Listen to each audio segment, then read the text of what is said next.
दादा केंद्रीय मंत्री आहेत सी.आर. पाटील. त्यांनी एक सुरतमध्ये वक्तव्य केलेलं आहे महानगरपालिका निवडणुकीच्या पार्श्वभूमीवर. छत्रपती शिवाजी महाराज हे पाटीदार समाजाचे होते आणि यामुळे वाद उफाळून येण्याची शक्यता आहे. काय नक्की प्रतिक्रिया? केंद्राने किंवा एखाद्या केंद्राच्या मंत्र्यानं संविधानाच्या पदावर बसल्यावर असं बेजबाबदारपणानं बोलायला नाही पाहिजे किंवा एखादं वक्तव्य करायला नाही पाहिजे. छत्रपती शिवरायांनी संबंध देशासाठी जिथं अन्याय होतोय तिथं अन्याय बंद करण्यासाठी लढाया उभारल्या. एखाद्या महापुरुषाला किंवा एखाद्या संताला एखाद्या जातीत तोलणं योग्य नाही. परंतु आता या भाजपच्या काही लोकांना अशी सवय लागली मतासाठी आणि सत्तेसाठी ते कोणाला काही पण जोडतात आणि मतासाठी त्यांच्या त्या राजकीय लाभापोटी ही विनाकारण जात जोडली जाते.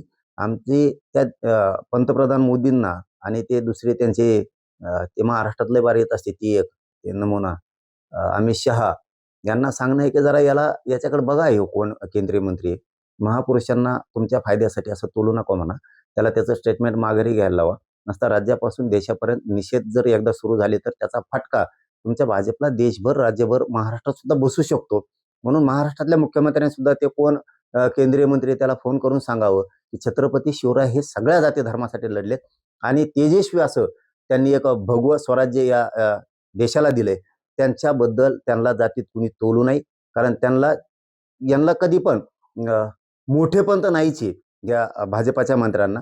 परंतु हे जातीत तोलून संकुचित यांची जी वृत्ती ते बंद करा आणि त्याचं स्टेटमेंट मागे घेण्यासाठी देवेंद्र फडणवीसांनी सुद्धा तातडीनं सांगावं. नसता भाजपाच्या विरोधात पुन्हा एक निषेधाची लाट तयार होणार आहे. दादा तुमचा एक जुना व्हिडिओ आहे. मुंबई महानगरपालिका ही ठाकरेंच्या हातामध्ये सोडून दिसते अशा प्रकारचं वक्तव्य तुम्ही तेव्हा केलं होतं आणि तो आता व्हायरल होताना दिसून येतोय मुंबई महापालिका निवडणुकीच्या पार्श्वभूमीवर. आता जर निवडणूक झाली तर मुंबई महापालिका कोणाकडे शोभून दिसेल किंवा कोणाच्या हातामध्ये शोभून दिसेल? आयला मी तसं नव्हतं म्हणलो. हे एकाच्या दोन जोडीत येतो उगाच. एक त्यावेळेचा असा साधा प्रश्न होता की मुंबईचा काहीतरी 1-1.5 वर्षापूर्वीचा विषय की मुंबईचं ते महानगरपालिकेत कोण असायला पाहिजे. तर मी एक फक्त मन सांगितली होती की ग्रामीण भागात कोणत्याही पक्षाचा असू द्या, काँग्रेस, भाजप, शिवसेना, राष्ट्रवादी कोणाचा जरी असला तरी इकडं विरोधी पक्ष असून सुद्धा बोललं जायचं की मुंबईत मात्र ठाकरे पाहिजे. असं एक त्यावेळेस आपण बोलून गेलो म्हणलं होतं त्यावेळेस. आणि यांचं काहीच नाही हो. कुणी असला तरी आम्हाला फरक पडत नाही. आमच्या गोरगरिबांच्या जीवनात कुणी आला, हे काय आले ते काय आले कधीच बदल होणार नाही. आम्हाला कामं कष्टच करावे लागणार आहेत. लोकांच्या कंपन्यामध्येच कामं करावे लागणार आहेत. माथाडी कामगार करून आम्हाला हमाल्याच करावे लागणार आहेत. हॉटेल टपऱ्यात चालवावं लागणार आहेत. हातगाड्यावरतीच कामं करावे लागणार आहेत. हे कुणी आलं तरी बदल तोडवणार आहे. यांचे पाहुणे रावळे सुधारणार आहेत. त्यांनी यांना भूखंड पाहिजेत, यांना सगळ्या माडाच्या जागा पाहिजेत, मोठमोठाले यांना हे ग्राउंड साफ करतात, यांना समुद्रातल्या सुद्धा जागा पुरवणार. आता त्या आदिवासींचं एक बेट आहे ते बेट सुद्धा पुराणा यांना पलीकडच्या कडेला कुठंतरी येऊन गुलाल टाकून लगेच उद्घाटन पण केलं. यांचा व्यापार चालला पाहिजे, यांना उद्योग व्यवसाय चालले पाहिजे. याच्यासाठी यांचे हे प्रयत्न असतात. आम्हाला काहीच फरक पडणार नाही ना. गोरगरिबाच्या जीवन प्रवासात काही बदल होणार आहे का? तर याचं उत्तर हे अजिबात नाही. यांचेच लोक सुधारणार आहेत. परंतु त्यावेळेस ते आपण म्हणलोच होतो. त्यात काय बदलायचं काही कारण नाही ना. आणि मी बदलतोय कुठं. आणि लोकांची ती मनच आहे मुंबईत ठाकरे पाहिजे. आमचे थोडी मन आहे. आता कोणाच्या हातात शोभून दिसेल? कोणाचे असले तरी सांगितलं तुम्हाला, कोणाचे असलं तरी शोभून काही दिसतच नाहीये. शोभायला की नाहीच आहे ती. आता शेवटी काय असतं, गदड उकांड्यावरच लोळणार आहे. त्याला किती धुवून आणा तुम्ही. त्यामुळे हे राजकीय पक्ष सगळे सारखे कोणासंग युती सुद्धा सांगता येणार काय म्हणावं कोण पाहिजे. आता जर आम्ही म्हणतो हा हे पाहिजेत ते पाहिजेत, अहो युत्याच कळणार कोणासंग कोणाचे आहेत. भाजपचे राष्ट्रवादी संघ, राष्ट्रवादीचे काँग्रेस संघ, काँग्रेसचे बेसरामा संघ आहे. अरे कोण कोणासंग करतं युतीच मिळ लागत नाही. म्हणजे विरोधकच नाही राहिला आता. ना ठाकरे भाजपचे विरोधक आहेत, ना भाजप ठाकरेचे विरोधक आहे, ना ते पवाराची राष्ट्रवादी कोणाचे भाजप शिवसेनेचे विरोधक आहे. कोणीच नाही. यांनी ज्या त्या महानगरपालिकेत त्यांच्या सोयीनुसार युत्या केल्या. संभाजीनगरला वेगळं, तिकडे त्या नाशिकला वेगळं, सोलापूरला वेगळं, मुंबईत वेगळं, पुण्यात वेगळं, या नांदेडला वेगळं, सगळी वेगळी वेगळी पद्धत आहे यांची युत्या करण्याची. यांच्याबद्दल काय बोलावं. पण त्यावेळेस होतं ते स्टेटमेंट होतं ते खरं होतं. त्याला काय की त्यावेळेस ते मन आहे खेड्यात की मुंबईत ठाकरेच पाहिजे. काय वाईट आहे त्याच्यात एवढं?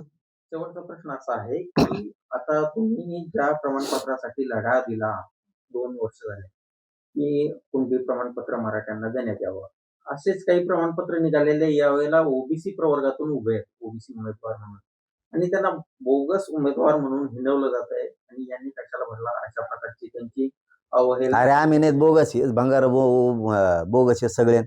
आम्ही 150-200 वर्षापासूनच्या आमच्या नोंदी आहेत.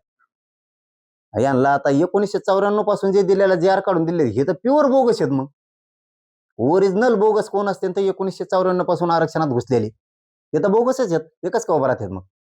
आमचं तर म्हणणं आहे की माझ्या गरीबाच्या लेकराचं कल्याण व्हावं म्हणून ही लढाई आहे.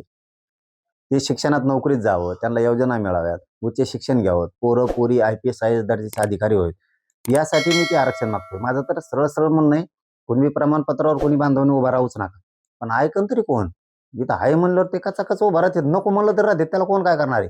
आणि एवढं पोट दुखायची काही गरज पण नाही. हे माझं वैयक्तिक मत आहे की पोट दुखायची गरज नाही.